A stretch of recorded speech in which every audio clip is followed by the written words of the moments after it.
நீங்கள் என்ன தான் அதுக்கு ஒரு கருப்பு போட்டாலும் 15 நாள் கழிச்சு என்ன பண்ண போகுது அது? அப்புறம் அதையே மூடி மறைக்கணும். டை போடுறவங்களாம் தப்பான, நான் உங்களை கிண்டல் பண்ணல, பொதுவாக சொல்கிறேன். அப்போது நீங்கள் என்ன தான் உங்கள் முதுமையை நீங்கள் மூடி மறைத்தாலும் முதுமை என்ன பண்ணும் நம்மளை? நீங்கள் புற தோற்றத்தில் பண்ணலாம். நீங்களே வீட்டுக்குள்ளே என்ன சொல்லுவீங்க? வயசாயிடுச்சுப்பா, முடியல சொல்லுவீங்களா? அம்மா இப்போது 20 இப்போ நீங்களே எடுத்துங்களேன். அம்மா நான் 2வது அம்மா 20, நீங்கள் ஒரு 30 கல்யாணம் ஆகி உங்கள் வீட்டுக்கு மருமகளாக வந்த பொண்ணு இந்த வீட்டுக்கு வந்த உடனே என்ன சொல்லுவீங்க? இப்போ உங்களுக்கு 60 வயசுக்கு மேலே ஆகிட்டு இருக்கோம் இல்லையா? இப்போ நீங்களாம் உங்களை தான் சொல்கிறேன். நீங்களாம் என்ன சொல்லுவீங்க? நான்லாம் அந்த காலத்தில் 50 பேர் வந்தால் இப்படி ஏற்றி இப்படி இறக்குவேன். என்னத்த சமையல் 50 பேர் வந்தாலும் நான் செய்வேன்னு சொல்லுவீங்க. இப்போ உங்களை ஏற்றி இறக்கிறதுக்கே 2 பேர் வேணும். இப்போ தானே உண்மை. அப்போ என்ன ஆயிடுச்சு அப்படின்னா என்ன அர்த்தம்? முதுமை நமக்கு வந்துருச்சு. அப்போ நம்மளால் முதுமையை நம்மளால் அதை நம்ம தவிர்க்க முடியாது. ஆனால் அந்த முதுமையை நம்ம என்ன பண்ணலாம்? கூடுமான வரைக்கும் தள்ளி போட்டுடலாம். ரைட். அடுத்தது பாருங்க, 3வது, நோயின்றி நலமாக இருத்தல். இதான் ரொம்ப முக்கியம். நோயின்றி நலமாக இருத்தல் அப்படின்னு பேர். சரி, இப்போ நோயின்றி நலமாக இருத்தல்னா ஒரு கொஸ்டின் நான் உங்கள்கிட்ட கேட்குறேன். இப்போ நம்ம எல்லாருமே நோயின்றி நலமாக இருக்கிறோமா? இல்லை. வேற, நோயின்றி நலமாக நான் இப்பொழுது இருக்கிறேனா? இப்போ இருக்கிறேன்னு சொல்லலாம். இப்போ நம்ம எல்லாருமே எனக்கு ஒரு பிரச்சனை இல்லை, நான் நலமாக இருக்கிறேன் அப்படின்னு சொல்லலாம். ஆனால் திடீர்னு ஒன்று எழுந்துக்குமே. நேற்று வரைக்கும் நல்லா இருந்தாருப்பா, திடீர்னு மயக்கம் போட்டு விழுந்தாருப்பா அவரு. அப்புறம் அப்போ நம்ம நோய் இல்லைன்னு நம்ம சொல்ல முடியுமா? நமக்குள்ள இருக்கிறது. ஏன்னா எப்போ நாம் தாய் வயிற்றில் கருவாக உருவானமோ அப்போவே நமக்குள்ள என்ன வந்துருச்சு? நோயும் இருக்கிறது. ஏன்னா சித்தர்கள் சொல்கிறது என்னன்னு கேட்டிங்கன்னா, பிறவி என்பது ஒரு பிணினா நோய். இந்த பிறவியே ஒரு நோய் தான்ப்பா. நான் என்ன பண்ணணும்? எது வந்தாலும் அதை என்ன பண்ணணும்? ஆண்டு அனுபவிச்சுட்டு தான் போகணும். நல்லா ஞாபகம் வச்சுக்கோங்க. அப்போது எனக்கு உள்ள நோய் என்பது இருக்கிறது, எனக்குள்ள பதிவுகள் என்பது இருக்கிறது, எனக்குள்ள முதுமை என்பது இருக்கிறது. இது 3மே எனக்குள்ள இருக்கிறது. ஆனால் இந்த காயகல்ப பயிற்சியை நான் செய்தேன்னா இந்த நோய் இல்லாமல் அதிலேருந்து நான் தப்பிக்க முடியும். இந்த முதுமையை நான் என்ன பண்ண முடியும்? தள்ளி போடவோ தவிர்க்கவோ, இன்னும் கொஞ்சம் தள்ளி போட்டுடலாம் முதுமையை. இந்த 2த்தையுமே நான் தள்ளிட்டேன்னா என்னுடைய ஆயுள் என்ன ஆகும்? நீண்ட காலம் உயிர் நான் வாழலாம். இது 3 தான். அப்போ இந்த 3த்துக்கும் விடை எதில் இருக்கிறது அப்படின்னு கேட்டிங்கன்னா இந்த காயகல்ப பயிற்சியில் தான் இது 3த்துக்கும் நமக்கு விடை இருக்கிறது. நல்லா ஞாபகம் வச்சுக்கோங்க.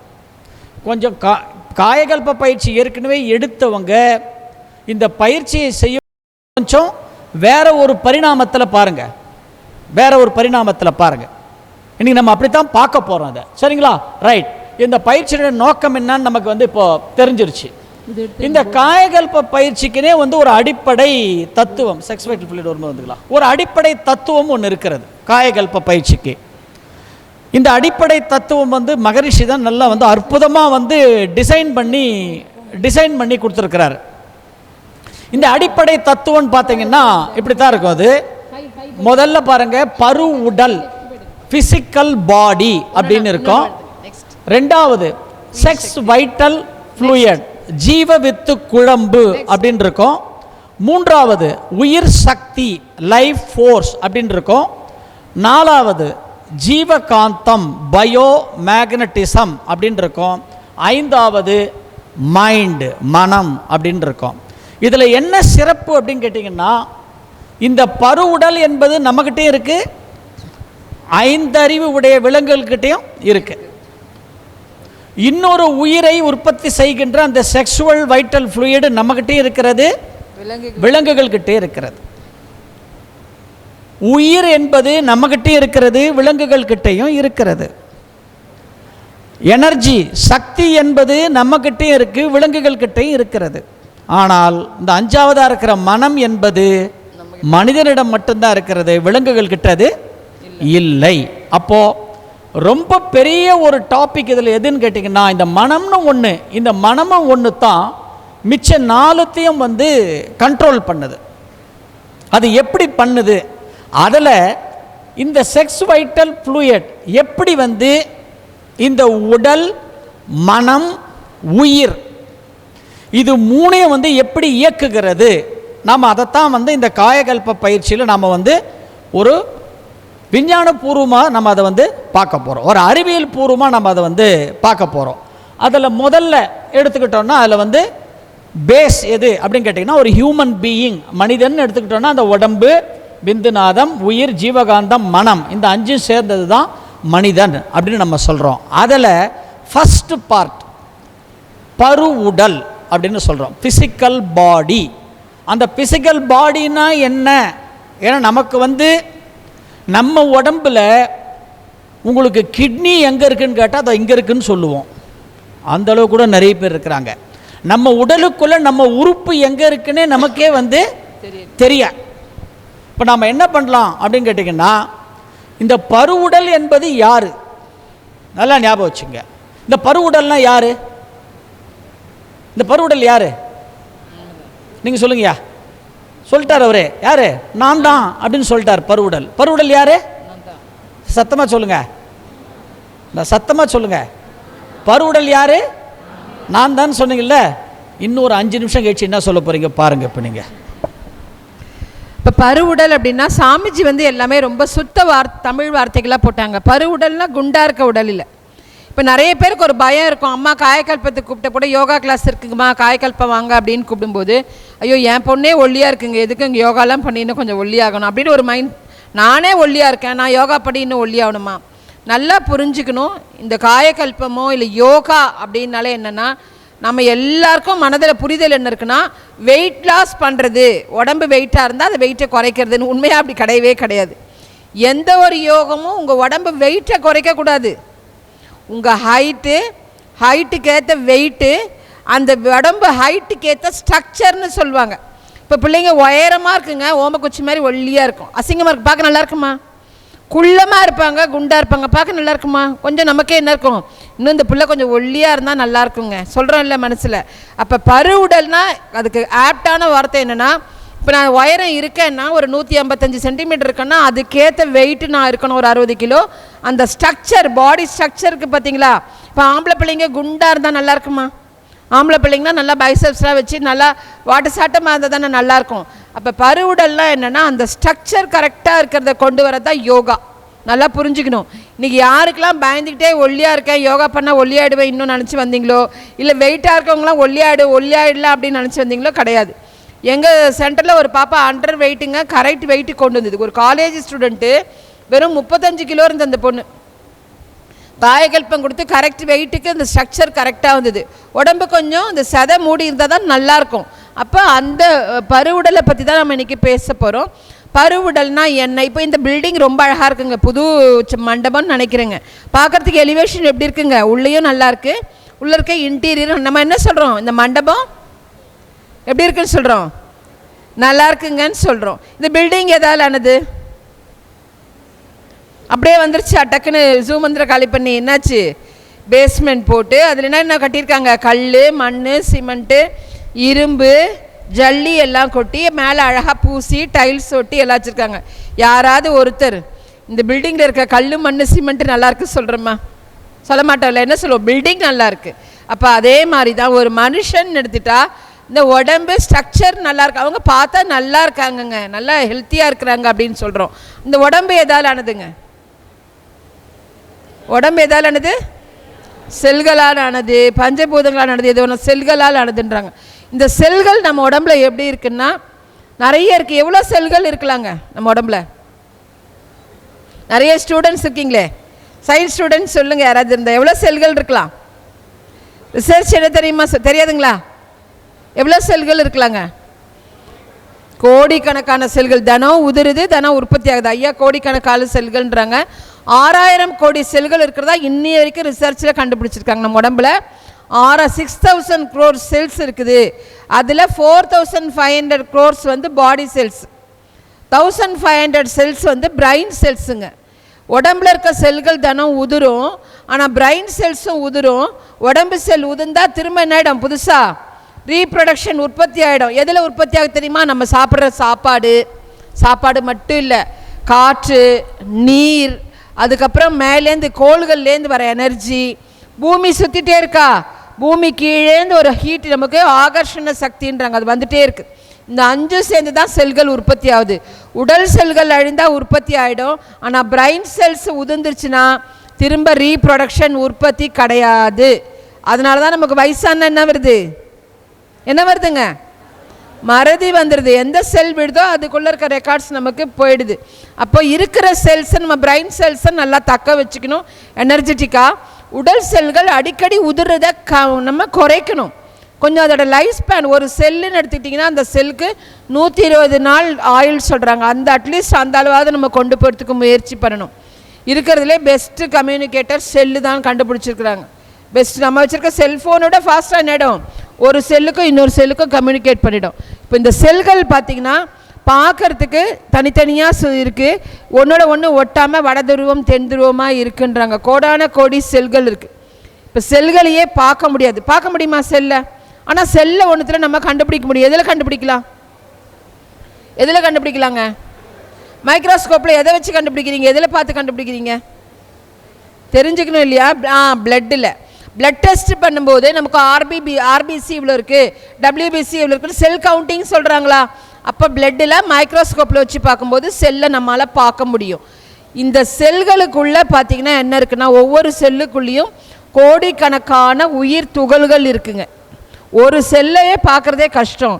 அதுலேருந்து நீங்கள் ஒரு செல்லை எடுத்து அதை மைக்ரோஸ்கோப்பில் பார்த்தீங்கன்னா ஒரு செல்லுக்குள்ளே கோடிக்கணக்கான உயிர் துகள்கள் இருக்குது.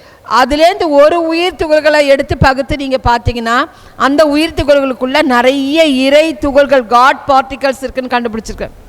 இறை துகள்கள் இருக்குன்றாங்க. இந்த இறை துகள்கள் அப்போ கோடிக்கணக்கான இறை துகள்கள் சேர்ந்தது ஒரு உயிர் துகள். பல உயிர் துகள்கள் ஒன்று சேர்ந்தது ஒரு செல்லு. பல செல்கள் ஒன்று சேர்ந்தது திசு. பல திசுக்கள் ஒன்று சேர்ந்தது ஒரு உறுப்பு. ஒரு மூக்குன்னு எடுத்துகிட்டா பல திசுக்களுக்கு அப்புறம் தசைகளாகி உறுப்பாகும். பல உறுப்புகள் ஒன்று சேர்ந்தது மண்டலம். இப்போ சுவாச மண்டலம்னு எடுத்துக்கிட்டா மூக்குலேருந்து ஆரம்பித்து ப்ரீத்திங் பைப்புக்கு போய் லங்ஸுக்கு வந்து லங்ஸுக்குள்ளே ஆல்விலேயர் பேக்ஸ், அந்த மாதிரி. ஹார்ட்டுன்னு எடுத்துக்கிட்டா அந்த தமனிகள் இருக்குது, வெயின்ஸ் இருக்குது, அதெல்லாம் இருக்குது. இப்போ இதெல்லாம் சேர்ந்தது மண்டலம். மண்டலங்கள் சேர்ந்தது மனிதன். பாருங்கள் எப்படி நம்ம உருவாகி உட்கார்ந்துருக்குறோம். இதெல்லாம் நம்ம செயல இல்லை, அப்படியே தானாக நடக்குது. உள்ளுக்குள்ளே இப்படி தாங்க உருவாகுது. இப்போ இந்த செல்களை மெய்ஞான வழியாக என்ன சொல்கிறாங்கன்னா, அப்படி பஞ்சபூதங்கள்லேருந்து அப்படியே வந்து நாம் ஒரு இறை துகளாகி உயிர் துகள் பல செல்களாகி, பல செல்கள் திசுக்களாகி, திசுக்கள் தசைகளாகி, தசைகள் உறுப்புகள் மண்டலங்களாகி. இன்றைக்கி என்ன பண்ணியிருக்கோம், இங்கே சென்னிமலை அறிவித்திருக்கோயில் சார்பாக இங்கே மண்டபத்தில் உட்காந்து காய்கல்ப கேட்டுட்ருக்கோம். இதுக்கு முன்னாடி செல்லுக்கு முன்னாடி நம்ம என்னவா இருந்தோன்றதை இப்போ விஞ்ஞான ரீதியாக பார்க்கலாம். ஏன்னா நிறைய ஸ்டூடெண்ட்ஸ் வந்திருக்காங்க. இதுக்கு ரிசர்ச் நம்ம சும்மா இவங்க சொல்கிறத வச்சு எப்படி நம்ப முடியும்னு நினைக்கலாம் இல்லையா? சயின்டிஃபிக்காக இந்த செல்லுக்கு முன்னாடி நம்ம என்னவாலாம் இருந்தோன்றதை பார்க்கலாம். ரைட், வாழ்க வளமுடன். இப்போ நம்ம வந்து மனித உடலினுடைய அடிப்படை செல் அப்படின்னு பார்த்தோம். நல்லா ஞாபகம் வச்சுக்கோங்க. பல செல்கள் ஒன்று சேர்ந்து திசுவாகி, பல திசுக்கள் ஒன்று சேர்ந்து தசையாகி, பல தசைகள் ஒன்று சேர்ந்து உறுப்பாகி, பல உறுப்புகள் ஒன்று சேர்ந்து ஒரு மண்டலமாகி, பல மண்டலம் ஒன்று சேர்ந்து இந்த உடல் அப்படின்னு சொன்னோம். அப்போது செல்லுக்கு முன்னாடி நான் யார் அப்படின்னு ஒரு கொஸ்டின் வருது. இப்போ கொஞ்ச நேரத்துக்கு முன்னாடி உங்கள்கிட்ட கேட்டோம், பருவுடல் என்பது யாருன்னு கேட்டோம். என்ன ஆன்சர் பண்ணணுமோ? நான் தான் அப்படின்னு சொன்னோம். சரி, அப்போ நான் தான் பருவுடல்னு சொன்னால் நமக்கு மேலே ஒருத்தருக்கிறானே அவன் யார்? நம்ம அடிக்கடி சொல்கிறோம்ல, நீ ஏன் கவலைப்படுற, மேலே இருக்கிறவன் பார்த்துப்பான் சொல்கிறோமா இல்லையா? நம்ம இப்போ அந்த மேலே இருக்கிறான் இல்லையா ஒருத்தன், அவனுக்கு பேர் என்ன? இறைவன். இறைவன் வச்சுக்கலாமா? இறைவன் அப்படின்னு வச்சுக்கலாம். ஆல்மைட்டி. நம்ம பக்தி மார்க்கத்தில் சொல்லும்பொழுது பல பெயர்கள் சொல்கிறோம். ஒவ்வொரு மதத்திலையும் ஒரு பெயர் சொல்கிறோம். ஆனால் நம்ம ஒரு காமனாக சொல்லும் பொழுது கடவுள், இறைவன் அப்படின்னு சொல்கிறோம். அதே சயின்ஸில் சொன்னால் நம்ம என்னன்னு சொல்லுவோம்? சயின்ஸில் சொன்னால் அவ்வளோதான், காடுன்னு சொல்லலாம், அப்சல்யூட் ஸ்பேஸ் அப்படின்னு சொல்லலாம், அல்டிமேட் அப்படின்னு சொல்கிறாங்க, சுப்ரீம் அப்படின்னு சொல்லுவாங்க, எல்லாத்துக்கும் மேலே ஒன்று இருக்குதுப்பா அப்படின்னு சொல்லுவாங்க சயின்ஸில். அப்போ சயின்ஸு இன்றைக்கி எல்லாத்துக்கும் மேலே ஒன்று இருக்குது, அது ஒரு ஃபார்ம்லெஸ், அதுக்கு உருவம் இல்லை அப்படின்னு சயின்ஸ் சொல்லுது. ஆனால் நம்முடைய வேதிக் சயின்ஸ் என்ன சொல்லுது அப்படின்னு கேட்டிங்கன்னா, எல்லாத்துக்கும் மேலே ஒன்று இருக்குதுப்பா, அங்கே ஒரு ஆற்றல் இருக்கிறது அப்படின்னு சொல்கிறது வேதிக் சயின்ஸ். அதுதான் அந்த ஆற்றல் என்ன பண்ணுதுன்னு கேட்டிங்கன்னா, தன்னைத்தானே சூழ்ந்து அழுத்துது அந்த ஆற்றல். வேதமும் அதுதான் சொல்கிறது, வேதாத்திரியும் அதுதான் சொல்கிறது, விஞ்ஞானம் அதுதான் சொல்லுது. நல்லா ஞாபகம் வச்சுக்கங்க. அது தன்னைத்தானே அழுத்தி விடுது. அப்படி தன்னைத்தானே அழுத்தி விடும்பொழுது தானே உடஞ்சி போகுது. அப்போ அந்த இறைநிலை, இறைவன் என்பது அதுவே துகள்களாக மாறுது அப்படின்னு சொல்கிறாங்க. மகரிஷி ஒரு சிறந்த உதாரணத்தை கொடுப்பாரு. அதுக்கு தான் சிம்பிளாக நமக்கு புரியணும். எல்லாரும் கையை நீட்டுங்க அப்படின்வார். கையை நீட்டினேன், இந்த லட்டை பிடிங்க அப்படிங்கிறார். இந்த லட்டை கையில் வச்சுக்கிட்டோம். இப்போ லட்டு எப்படி இருக்குது? லட்டாக இருக்குது, லட்டாக தானே இருக்குது. இந்த லட்டை உள்ளங்கையில் வச்சுட்டு நல்லா இப்படி தேய்ங்கன்றாரு. இப்போ என்ன லட்டு என்னவா மாறிடுச்சு? பூந்தியாக மாறிடுச்சு. இப்போது இந்த பூந்தியாக மாறுறதுக்கு முன்னாடி இது என்னவா இருந்தது? லட்டு. அப்போ லட்டுன்றது யார்? பூந்தி தான். பூந்தின்றது யார்? லட்டு தான். பேர் தான் மாறுது. அது போலத்தான் இறைவன் என்பது துகள்களாக மாறுது. அந்த எல்லா துகள்களுக்கு உள்ளேயும் இறைவனுடைய சக்தி இருக்கிறது அப்படின்னு யோகம் சொல்லுது. விஞ்ஞானம் என்ன சொல்லுது? அதுக்கு பேர் காந்தம் அப்படின்னு சொல்லுது. நல்லா ஞாபகம் வச்சு. அந்த எல்லா துகள்களுக்குள்ளேயும் காந்தம் இருக்கிறது. காந்தம் என்ன பண்ணும்? ஒன்றோட ஒன்று என்ன பண்ணும்? போய் ஒட்டிக்கிறதுக்கு, கவர்ந்து இழுக்கிறதுக்கு முயற்சி பண்ணும். அப்படி இந்த இறைநிலையே துகளாக மாறி அந்த காந்தம் மொத்தமாக சேர்ந்து ஒரு இடமா போய் ஒரு கும்பலாக போகும். அது போகிறதுக்கு பேர் தான் விண். இறைவன், இறை துகள், அதுவே விண்ணா மாறுது. இந்த விண்ணுன்னு சொல்கிறாங்க பாருங்க. ஒன்றுக்கும் மேற்பட்ட விண்கள் ஒன்று சேரும். 2 எலக்ட்ரான் 1 புரோட்டான் சேர்ந்தால் ஒரு மூலகம், 3 எலக்ட்ரான் 4 புரோட்டான் சேர்ந்தால் ஒரு மூலகம் சொல்கிறாங்க இல்லையா, எலிமெண்ட்ஸ். அந்த மாதிரி இந்த ஒன்றுக்கும் மேற்பட்ட விண்கள் ஒன்று சேரும் பொழுது தான் எலிமெண்ட்ஸ்ன்னு சொல்கிற மூலகம் 4வதாக வருது. இறைவன், இறைத்துகள், விண், மூலகம். இந்த மூலகம் வந்த உடனே நம்ம யோகம் என்ன சொல்லுதுன்னு கேட்டிங்கன்னா, பஞ்சபூதங்கள் அப்படின்னு பஞ்சபூதங்கள் கிட்ட வந்துடும். நிலம், நீர், நெருப்பு, காற்று, ஆகாயம். விஞ்ஞானம் என்ன சொல்லுதுன்னு கேட்டீங்கன்னா, இந்த மூலகத்துக்கு உள்ள 4 வகையான அமிலங்கள் இருக்கிறதுன்னு விஞ்ஞானம் கண்டுபிடிக்குது. அடினைன், தைமின், சைடோசின், குவானின் அப்படின்னு 4 வகையான அமிலங்கள் இருக்கிறதுன்னு விஞ்ஞானம் சொல்லுது. அந்த அமிலத்துக்குள்ளே என்னப்பா இருக்கிறது அப்படின்னு கேட்டால் அது என்னவா மாறுதுப்பா? அதுக்கு பேர் தான் டிஎன்ஏ, மரபணு. சரி, அப்போ பாருங்க, இறைவனே என்ன பண்ணுதுன்னு கேட்டிங்கன்னா, அப்படியே என்ன அது அப்படியே தன்மாற்றம் பெறுது. இறைவன், இறைத்துகள், விண், மூலகம், மரபணு. மரபணுவாக வந்துருச்சுங்களா? இந்த கோடிக்கணக்கான மரபணுக்கள், கணக்கில் அடங்காத மரபணுக்கள் எல்லாம் ஒன்று சேருது. இந்த மரபணுக்கள்லாம் ஒன்று சேர்ந்து அடுத்ததாக வந்த ஒரு தன்மாற்றம் தான் குரோமோசோம். குரோமோசோமாக மாறுது. அந்த குரோமோசோம் எப்போ உருவாச்சோ, 46 குரோமோசோம்கள் எப்போ ஒன்று சேருதோ ஒரு செல். இப்போ பாருங்க, இறைவனே இறைத்துகளாகி, விண்ணாகி, மூலகமாகி, மரபணுவாகி, குரோமோசோமாகி, செல்லாகி, திசுவாகி, தசையாகி, உறுப்பாகி, மண்டலமாகி, பருவுடலாகி சென்னிமலையில் பிஎஸ்ஏ மஹாலில் இங்கே உட்காந்துட்டு இருக்குது. அப்போது நான் யார்? அப்போ கொஞ்ச நேரத்துக்கு முன்னாடி நான் பருவுடல் யாருன்னு கேட்டால் நான் சொன்னீங்க. இப்போ என்ன சொல்கிறீங்க? நான் யார்? இப்போ நான் இறைவன் தான். அதுவே எப்படி மாறி வருது பாருங்க. அதுவே இதுவாக உட்காந்துருக்குது. அப்போ நான் யார்? அப்போ இறைவன் தானே. அப்போ நான் கடவுள் தானே. சரி, ஒரு நிமிஷம் அப்படி நேராக உட்காருங்க பார்க்கலாம். எல்லாரும் உட்காந்துட்டீங்களா? பாருங்க, 10 முறை கண்ணை மூடிக்கணும். எல்லாரும் கண்ணை மூடிக்கிட்டு 10 முறை, இப்போ நான் இறைவன் தெரியுது இல்லை, 10 முறை நான் கடவுள் அப்படின்னு கண்ணை மூடிட்டு எல்லாரும் சொல்லுங்க பார்க்கலாம். ஸ்டார்ட்.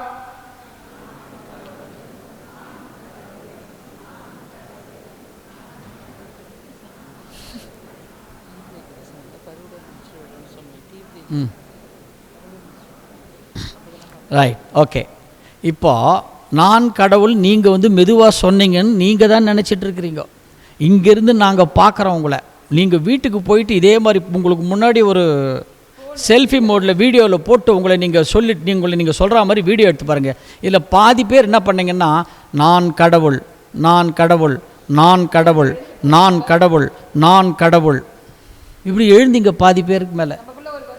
நமக்குள்ளே நான் கடவுள் கடவுள் கடவுள் சொல்ல நமக்குள்ளே என்ன வந்துடும்? ஃபஸ்ட்டு இந்த நானுங்கிற அகங்காரம் மேலே வந்துடும். காய்கல்ப பயிற்சி முடிச்சுட்டு வீட்டுக்கு போனால் என்ன சொன்னாங்கன்னா, அங்கே போய் இதைத்தான் சொல்லணும்.